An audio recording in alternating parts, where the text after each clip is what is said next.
One ought, every day at least, to hear a little song, read a good poem, see a fine picture, and, if it were possible, to speak a few reasonable words. If you treat an individual as he is, he will remain how he is. But if you treat him as if he were what he ought to be and could be, he will become what he ought to be and could be. A man should hear a little music, read a little poetry, and see a fine picture every day of his life, in order that worldly cares may not obliterate the sense of the beautiful which God has implanted in the human soul. The human race is a monotonous affair. Most people spend the greatest part of their time working in order to live, and what little freedom remains so fills them with fear that they seek out any and every means to be rid of it. The world is so empty if one thinks only of mountains, rivers and cities, but to know someone who thinks and feels with us, and who, though distant, is close to us in spirit, this makes the earth for us an inhabited garden.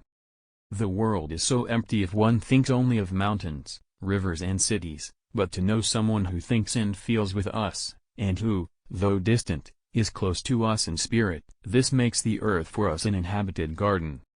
No one is willing to believe that adults too, like children, wander about this earth in a daze and, like children, do not know where they come from or where they are going, act as rarely as they do according to genuine motives, and are as thoroughly governed as they are by biscuits and cake and the rod.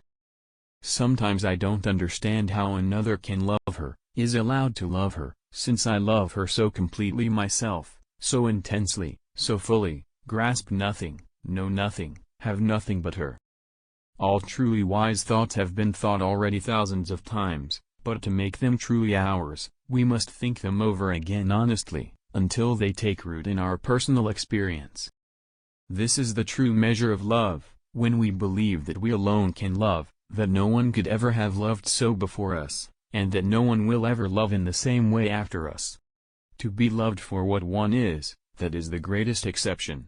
The great majority love in others only what they lend him, their own selves, their version of him.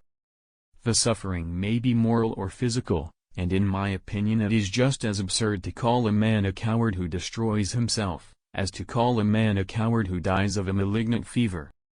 Whatever is the lot of humankind I want to taste within my deepest self. I want to seize the highest and the lowest, to load its woe and bliss upon my breast, and thus expand my single self titanically and in the end go down with all the rest. You can easily judge the character of a man by how he treats those who can do nothing for him.